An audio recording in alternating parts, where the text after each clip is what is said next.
അധ്യായം 21 പുസ്തകത്തിന്റെ അവലോകനം. ഈ പുസ്തകം അവസാനിപ്പിക്കുന്നതിനു മുമ്പ് മുകളിലുള്ള അധ്യായങ്ങളിൽ പറഞ്ഞിരിക്കുന്ന കാര്യങ്ങൾ ഞാൻ ചുരുക്കമായി അവലോകനം ചെയ്യാൻ ആഗ്രഹിക്കുന്നു. യോഗ എന്നത് പ്രായോഗികമാക്കേണ്ട ഒരു സംവിധാനമായതിനാൽ യോഗിക്ക് മതപരമായ സ്വഭാവമുള്ള വാദങ്ങൾ ഉന്നയിക്കേണ്ടതില്ല. ഭക്തിയോടെ ധ്യാനിക്കുന്നതിനാവശ്യമായ ചില അനുസന്ധാനങ്ങൾ അദ്ദേഹം സ്ഥാപിക്കുകയും പരമാത്മാവുമായുള്ള ഐക്യത്തിന്റെ യോഗത്തിനായി പരിശ്രമിക്കുകയും വേണം. അതിനാൽ ഈ പുസ്തകത്തിന്റെ ആദ്യ 2 അധ്യായങ്ങളിൽ യോഗിക്ക് ഉപയോഗപ്രദമാകുന്ന പ്രധാന അനുസന്ധാനങ്ങൾ ഞാൻ വിവരിച്ചിട്ടുണ്ട്. ഇത് മതപരവും യുക്തിസഹവുമായ വിവാദങ്ങളെ ഇല്ലാതാക്കുന്നു. 2. യോഗയുടെ ആന്തരിക വികാരം മതമോ ദേശീയതയോ പരിഗണിക്കാതെ എല്ലാവർക്കും നേടാനാകുന്നതിനാൽ താഴത്തെയും മുകളിലെയും ലോകങ്ങളിലെ യോഗികൾ കൂടുതലും ഒരേ രീതിയിലൂടെയാണ് പ്രബുദ്ധരാകുന്നതെന്ന് അധ്യായം 3 തെളിയിച്ചപ്പെട്ടിട്ടുണ്ട്. അധ്യായം 4 ഭഗവാൻ കൃഷ്ണൻ അർജുനനു പറഞ്ഞതുപോലെ യോഗ പഠിപ്പിക്കലുകൾ എഴുതിയിരിക്കുന്നു. ഭഗവാന്റെ ഉപദേശങ്ങൾക്ക് ലളിതമാണെങ്കിലും ഗംഭീരമായ അർത്ഥമുണ്ടെന്ന് എല്ലാവരും സമ്മതിക്കും. ഈ സംസ്കൃത പഠിപ്പിക്കൽ വാക്യങ്ങൾ ഈ പുസ്തകത്തിന്റെ അനുബന്ധത്തിൽ അച്ചടിച്ചിരിക്കുന്നു.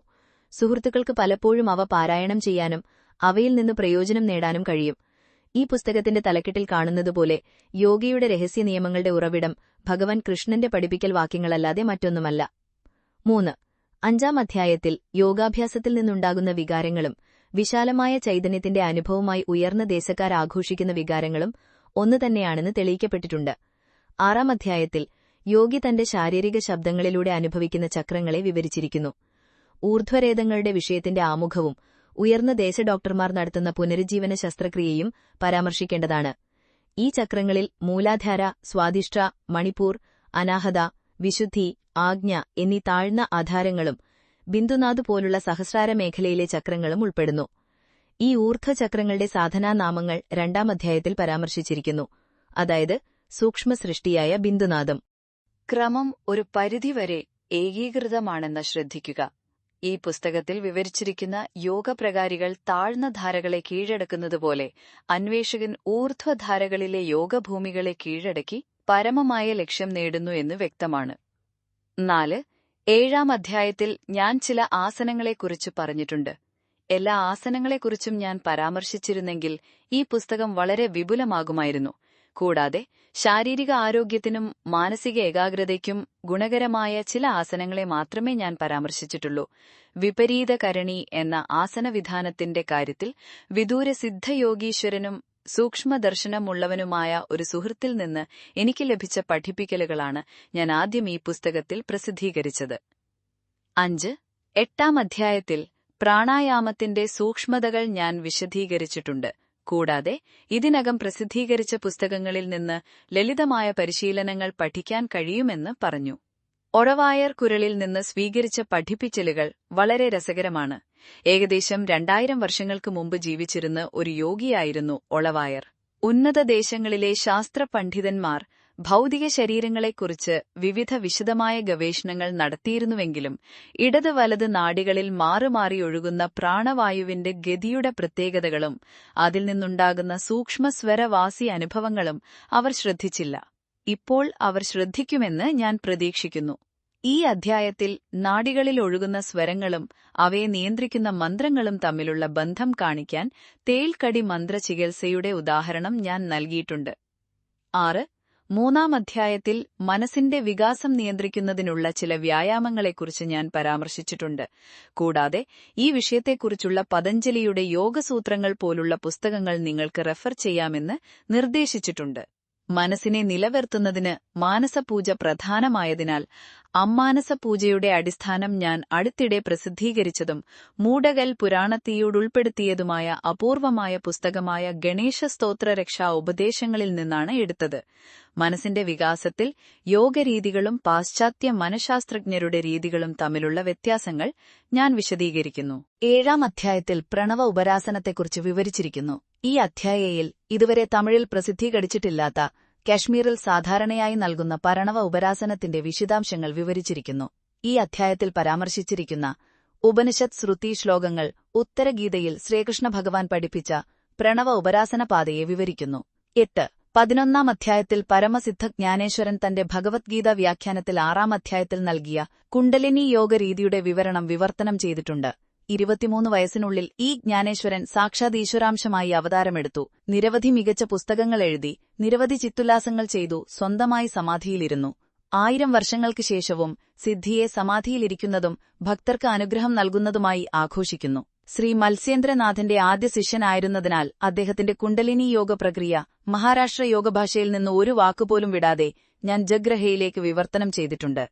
ഈ രീതിയെക്കുറിച്ച് ഗവേഷണം നടത്തുന്നവരുടെ ഉപയോഗത്തിനായി മഹാരാഷ്ട്ര ശ്ലോകങ്ങൾ നിലവിലുള്ളതുപോലെ ആദ്യത്തെ അനുബന്ധത്തിൽ ഞാൻ അച്ചടിച്ചിട്ടുണ്ട്. യോഗ എന്ന മറ്റൊരു ഗ്രന്ഥവും ശ്രീ ജ്ഞാനേശ്വരർ അനുഗ്രഹിച്ചിട്ടുണ്ട്.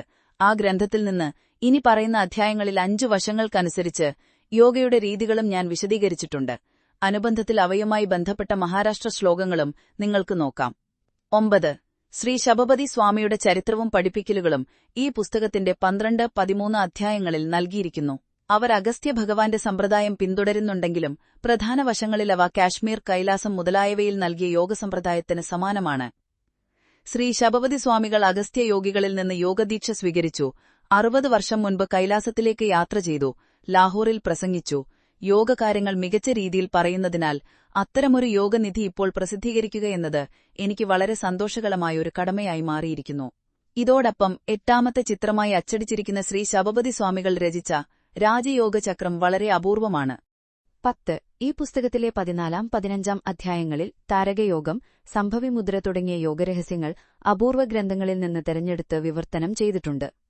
ഇതുവരെ പ്രസിദ്ധീകരിക്കാത്ത രീതിയിൽ. യോഗസിദ്ധിക്ക് ഇവ അവശ്യരീതികളാണ്. ഗവേഷണം നടത്തുന്നവർക്കും ഇത് ശ്രദ്ധിക്കേണ്ടതാണ്. താരക വിശദീകരിച്ച യോഗ ഉയർന്ന രാജ്യത്തെ സിദ്ധന്മാർക്ക് മഹത്തായ സിദ്ധാനുഭവത്തിന്റെ ജ്യോതിർവ്യാഖ്യാനം നേടാൻ സഹായിക്കും. ഇതിനടിസ്ഥാനമായ മണ്ഡലബ്രഹ്മ, മനോപനിഷത്ത് ശ്രുതിവാക്യങ്ങൾ അനുബന്ധത്തിൽ കാണാം. 11. ഈ പുസ്തകത്തിലെ 16ാം അധ്യായത്തിൽ ശ്രീ ക്ഷേമരാജയുടെ ഏകദേശം 1000 വർഷങ്ങൾക്ക് മുമ്പ് ഇതുവരെ തമിഴിലോ ഇംഗ്ലീഷിലോ പ്രസിദ്ധീകരിക്കാത്ത കാശ്മീർ ദേശത്തെ ലയയോഗിയെക്കുറിച്ച് ഞാൻ വിവരിച്ചിട്ടുണ്ട്. ഭഗവാന്റെ അനുഭവത്തിൽ അതാത് യോഗഭൂമികളിൽ ഉണ്ടാകുന്ന ശബ്ദങ്ങൾക്ക് ഇവിടെ നൽകിയിരിക്കുന്ന ദദാതമ്യ എന്ന വാക്കുകൾ വളരെ അപൂർവമാണ്. അന്വേഷിക്കുന്നവരുടെ ഉപയോഗത്തിനായി അനുബന്ധത്തിൽ ശ്രീ ക്ഷേമരാജന്റെ വ്യാഖ്യാനം ഞാൻ വിശദമായി അച്ചടിച്ചിട്ടുണ്ട്. 12. ഈ പുസ്തകത്തിന്റെ 17ാം അധ്യായത്തിൽ നമ്മുടെ ഹൃദയാകാശത്തിലെ പരബ്രഹ്മോപാസനെ വിശദമായി വിവരിച്ചിരിക്കുന്നു. എല്ലാത്തരം യോഗകളിലും ഏറ്റവും മികച്ചതായി ശ്രീകൃഷ്ണ ഭഗവാൻ ഗീതയിൽ ഇത് പഠിപ്പിക്കുന്നു. 13. 18ാം അധ്യായത്തിൽ യോഗാമൃതിന്റെ ഉറവിടം വിവരിച്ചിരിക്കുന്നു. എല്ലാ യോഗികളും അംഗീകരിക്കുന്ന ഒരു നിയമമാണിത്. ചില പാശ്ചാത്യ സൂക്ഷ്മസ്തുതസ്തുതസ്തുതമൃതത്തിന്റെ പദാർത്ഥം പിറ്റ്യൂട്ടറി ശരീരത്തിന്റെയും സഹസ്രാരത്തിനടുത്തുള്ള പൈനൽ ഗ്രന്ഥിയുടെയും, അതായത് 3ാം പെണ്ണിന്റെ ദ്രാവകമാണെന്ന് ചില പാശ്ചാത്യ സൂക്ഷ്മസ്തുതസ്തുതസ്തുതന്മാർ കരുതുന്നു. ഇത് അന്നമരകോശത്തെ സംബന്ധിച്ചിടത്തോളം സ്വീകാര്യമാണ്. എന്നിരുന്നാലും അനുബന്ധ സൂക്ഷ്മകോശരൂപങ്ങളും ദ്രാവകങ്ങളും വിമർശനാത്മക പരിശോധനയ്ക്ക് യോഗ്യമാണ്. അതുപോലെ യോഗാഭ്യാസത്തിലൂടെ ചില ആന്തരിക അവയവങ്ങളുടെ പ്രാണപ്രവാഹത്തെക്കുറിച്ചും അവയിൽ നിന്നുത്ഭവിക്കുന്ന ദ്രാവകങ്ങളെക്കുറിച്ചും പഠിക്കുന്നവർ ശ്രദ്ധയാർഹിക്കുന്നു. നാഡികൾ 2 തരത്തിലാണ്. സിമ്പത്തറ്റിക് ആന്തരിക അവയവങ്ങളിലേക്ക് പോകുന്ന രക്തത്തിന്റെയും മറ്റു വസ്തുക്കളുടെയും അളവ് കുറയ്ക്കുകയും പുറത്തു പോരാടുന്ന അവയവങ്ങൾക്ക് ശക്തി നൽകുകയും ചെയ്യുക എന്നതാണ് ഇതിന്റെ പ്രവർത്തനം. ബാഹ്യ സംഘർഷങ്ങൾ കുറയ്ക്കുകയും ആന്തരിക അവയവങ്ങളെ പോഷിപ്പിക്കുകയും ചെയ്യുക എന്നതാണ് ഇതിന്റെ പ്രവർത്തനം. ആദ്യം പരാമർശിച്ച ലിംഫറ്റിക് നാഡികൾ അഡ്രീനൽ ഗ്രന്ഥികളുടെ ദ്രാവകങ്ങൾ പുറത്തുവിടുന്നു. അവ പോരാടുന്ന അവയവങ്ങൾക്ക് വിഷം പോലെയാണ്. പാരാസിമ്പത്തറ്റിക് നേരെ മറിച്ച് പോരാടുന്ന അവയവങ്ങൾക്ക് വിഷം പോലെയാണ് പിറ്റ്യൂട്ടറി ഗ്രന്ഥിയുടെ ദ്രാവകങ്ങൾ പുറത്തുവിടുന്നു. ഇത് അമൃതമുഴ പെയ്യിക്കാൻ കാരണമാകുന്നു. പശ്ചിമാമർക്കം, കേസരിമുദ്ര, വിപരീതകരണി തുടങ്ങിയ പ്രകൃതികൾ ഈ അമൃതമഴയുടെ വികാസത്തിന് വളരെ ഉപകാരപ്രദമാണ്. അന്നമായ കോശത്തിൽ പറഞ്ഞതുപോലെ സൂക്ഷ്മകോശങ്ങളിലും ഈ അമൃതധാരണ പരിശീലിക്കണം. ഈ മികച്ച പ്രകൃതി പഠിക്കുന്നതിലൂടെയും അനുഭവിക്കുന്നതിലൂടെയും സുഹൃത്തുക്കൾക്ക് പ്രയോജനം ലഭിക്കുമെന്ന് ഞാൻ വിശ്വസിക്കുന്നു. ഈ അധ്യായത്തിൽ വിശദീകരിച്ചിരിക്കുന്ന കാമകലാവിലാസത്തിന്റെ രഹസ്യവും ശ്രദ്ധിക്കേണ്ടതാണ്. 14, 19 അധ്യായത്തിൽ അജപമന്ത്രങ്ങളുടെ അഭ്യാസവും അതിനെ തുടർന്നുള്ള പശ്ചിമാമർക്ക അനുഭവവും വിവരിച്ചിരിക്കുന്നു. 20 അധ്യായത്തിൽ യന്ത്രോപാസന എന്ന വിഷയം സംക്ഷിപ്തമായി ചർച്ച ചെയ്യുകയും പ്രശസ്തമായ ശ്രീയന്ത്രം ആദ്യ ചിത്രമായി കാണിക്കുകയും ചെയ്യുന്നു. 21 അധ്യായത്തിൽ ബ്രഹ്മഹണ്ഡ ബിന്ദണ്ഡങ്ങളുടെ സംയോഗത്തെക്കുറിച്ച് വിശദീകരിക്കുകയും ചെയ്യുന്നു. സ്ത്രീകളുടെ പ്രതിമാസധർമ്മവും ലൈംഗിക ബന്ധവും ചാന്ദ്ര തീയതിയും സമയവുമനുസരിച്ചാണ് നടക്കുന്നതെന്ന് കാണിച്ചിരിക്കുന്നു. ജ്യോതിഷശാസ്ത്രപ്രകാരം ബ്രഹ്മഹണ്ഡ ബിന്ദണ്ഡൈക്യവും മാർക്കണ്ഡേയ ചരിത്രവും ശ്രദ്ധേയമാണ്. 15 22-ാം അധ്യായത്തിൽ ഉണർവ്, മണ്ഡലബ്രാഹ്മണ ഉപനിഷത്തിന്റെ വിവരണം, മേൽക്കുട്ടറിന്റെ ചികിത്സ, സ്വയം നിർദ്ദേശം തുടങ്ങിയ അവസ്ഥകൾക്കുള്ള യോഗാഭ്യാസങ്ങൾ ശ്രദ്ധിക്കേണ്ടതാണ്. കൈലേയ രീതിയിൽ ഉറങ്ങുന്ന ആനയുടെ മേലാപ്പും അതിൽ പ്രത്യക്ഷപ്പെടുന്ന ഒരു വൈകല്യവും കാണിച്ചിരിക്കുന്നു. ശ്രീ നരസിംഹത്തിന്റെ പ്രസാദത്താൽ അന്തരിച്ച പ്രബുദ്ധനായ പ്രൊഫസർ രാമാനുജന് സ്വപ്നത്തിൽ അപൂർവകാശിയായി എണ്ണമറ്റ ഉപദേശങ്ങൾ ലഭിച്ച കഥ പ്രാഥമികമായി ഈ ഭാഷയിലാണ് വെളിപ്പെടുത്തിയിരിക്കുന്നത്. കണക്കുകൂട്ടലിന്റെ തത്വമാണ് ബുദ്ധിയേക്കാൾ മനസ്സിന്റെ പ്രധാന സ്വഭാവം എന്നത് ശ്രദ്ധിക്കേണ്ടതാണ്. ഇക്കാര്യത്തിൽ ബുദ്ധിയിൽ ശരണമത, പ്രജ്ഞാനം ബ്രഹ്മ, ഗായത്രി എന്നിവയുടെ അനുസന്ധാനം സൂചിപ്പിച്ചിരിക്കുന്നു. 16, 23 മുതൽ 25 വരെയുള്ള അധ്യായങ്ങൾ നിരവധി സിദ്ധികളെ വിവരിക്കുന്നു. കാശ്മീരി യോഗ സമ്പ്രദായമനുസരിച്ച് പൃഥ്വിയും തത്വധാരണയും, കൈലേയ സമ്പ്രദായമനുസരിച്ച് ആഗ്യൻ ധാരണ, സിദ്ധന്മാർ ഭൗതിക ശരീരത്തിന്റെ മഹത്വം വിവരിക്കുന്നു. അത് സ്വയംഭൂലിംഗമായി മാറുന്നത്. ശൈലോദകന്റെ മഹത്വം, ബസന്റ് പ്രതിയാർ വിവരിച്ചതുപോലെ ബന്ധിത ശരീരം മാത്രമുള്ള ഒരു മനുഷ്യന്റെ രൂപം, ഗുരുവിന്റെ സ്പർശനം, ദർശനം, സാന്നിധ്യം, ശ്രീരാമകൃഷ്ണ പരമഹംസസാരന്റെയും ശ്രീരമണ ഭഗവാന്റെയും ഉപദേശങ്ങൾ, മൈനാട്ടിലെ മഹർഷി പരുഗാണ്ടിയുടെയും സെയിന്റ് ഫ്രാൻസിസിന്റെയും ധ്യാനവും ഭൗതിക ശരീരത്തെ രൂപാന്തരപ്പെടുത്തി അതിന് ലക്ഷ്മിമ, സിദ്ധി, സരിഗാകാമങ്ങ സിദ്ധി, അച്ചിതി എന്നിവയുടെ ശക്തി നൽകി. വിന്ധ്യപർവ്വത സാധു സദാശിവ ബ്രഹ്മേന്ദ്രന്റെ മഹത്വം, മീരാബായിയുടെ വാസസ്ഥലമായ മൈത്രേയുടെ രൂപത്തിലുള്ള കൈലാസമേഖലയിലെ പ്രത്യേക യക്ഷൻ തുടങ്ങിയവ വായനക്കാർക്ക് രസകരമായിരിക്കുമെന്ന് ഞാൻ വിശ്വസിക്കുന്നു. 17-26 അധ്യായത്തിൽ ഒരു ഗുരുവിന്റെ ആവശ്യകത സ്ഥാപിക്കപ്പെടുന്നു. 1928 ഷോഗി മഹാരാജന്റെ സന്നിധാനത്തിൽ എനിക്ക് സംഭവിച്ച സംഭവത്തിൽ നിന്ന് ഒരു ഗുരുവിന്റെ സ്വാധീനം എനിക്ക് നന്നായി മനസ്സിലായി. 18-27 അധ്യായത്തിൽ കർമ്മം, ഭക്തി, ജ്ഞാനം എന്നിവയുൾപ്പെടെ യോഗയുടെ വിവിധ ശാഖകളെക്കുറിച്ച് സംഗ്രഹരീതിയിൽ ചർച്ച ചെയ്യുന്നു. ഭക്തിയോഗം സിദ്ധപുസ്തകമായ ബ്രഹ്മധാരണയ തൈത്രീയ വാക്യങ്ങൾ എന്റെ പിതാവിൽ നിന്നാണ് എനിക്ക് ആദ്യ നിർദ്ദേശം ലഭിച്ചത്. ഈ പുസ്തകത്തിൽ കാണപ്പെടുന്ന രഹസ്യ യോഗാഭ്യാസങ്ങൾ രാജയോഗമാണെന്നും ഇസ്ലാമിക സൂഫി ഷഡനുഷ്ഠയോട് സാമ്യമുള്ളതാണെന്നും ശ്രദ്ധിക്കേണ്ടതാണ്. 19 ഈ അധ്യായത്തിൽ ഈ പുസ്തകത്തിൽ പരാമർശിച്ചിരിക്കുന്ന രഹസ്യ യോഗാഭ്യാസങ്ങൾ മുകളിൽ സൂചിപ്പിച്ചതുപോലെ ഒരൊറ്റ വോള്യമായി സമാഹരിച്ചിരിക്കുന്നു. 20 ഈ പുസ്തകം അവസാനിപ്പിക്കുന്നതിനു മുമ്പ് ഒരു വാക്കു പറയാം. നമ്മുടെ പുണ്യഭൂമിയുടെ 4 ദിശകളും ഒരു നിധി പോലെ വാഗ്ദാനം ചെയ്യുന്ന അപൂർവ ഗ്രന്ഥങ്ങളിൽ നിന്ന് വേർതിരിച്ചെടുത്ത ഈ രഹസ്യ യോഗാഭ്യാസങ്ങൾ കാട്ടിൽ പോയി യോഗ പരിശീലിക്കുന്നവർക്ക് മാത്രമുള്ളതാണെന്ന് കരുതേണ്ടതില്ല. രാജയോഗത്തിന്റെ എല്ലാ നിയമങ്ങളെയും പോലെ ഈ നിയമങ്ങളും എല്ലാത്തരം പ്രവർത്തനങ്ങളിലും ഏർപ്പെട്ടിരിക്കുന്നവർക്കും ആത്മീയ പരിശീലനത്തിന് കുറച്ചു സമയമുള്ളവർക്കും വേണ്ടിയുള്ളതാണ്. സുഹൃത്തുക്കൾക്ക് അവരുടെ ഗുരുക്കന്മാരുടെ ഉപദേശപ്രകാരം ഈ നിയമങ്ങൾ ഉചിതമായി പരിശീലിക്കാൻ കഴിയും. യോഗയുടെ പാതയിൽ മതത്തിലോ ദേശീയതയിലോ വ്യത്യാസമില്ലെന്ന് വ്യക്തമായി കാണിച്ചിട്ടുണ്ട്. ജാതി വ്യത്യാസമില്ല. നന്ദനാർ പോലുള്ള സിദ്ധന്മാർ അവരുടെ പഠിപ്പിക്കലുകൾ നൽകിയിട്ടുണ്ട്. ബൃഹദാരണ്യാസ് ശ്രുതിയിലെ വാക്യങ്ങളിൽ നിന്ന് ജ്ഞാന്യവൽക്കയുടെ മികച്ച പഠിപ്പിക്കലുകൾ മുതൽ ഭാര്യകാർക്കി വരെയുള്ള മികച്ച പഠിപ്പിക്കലുകൾ വരെ പുരുഷന്മാർക്ക് യോഗ പരിശീലിക്കുന്നതിൽ തുല്യ ശക്തിയുണ്ടെന്ന് വ്യക്തമായി മനസ്സിലാക്കാം. ജ്ഞാനേശ്വരന്റെ സഹോദരി മുക്തബായിയുടെ കഥകളിൽ നിന്ന് ഈ കാര്യം വ്യക്തമാണ്. വിശുദ്ധ തെരേസ, മീരാഭായി, മദാമ്മേ ഗുയോൻ, ആണ്ടാൾ തുടങ്ങിയവർ.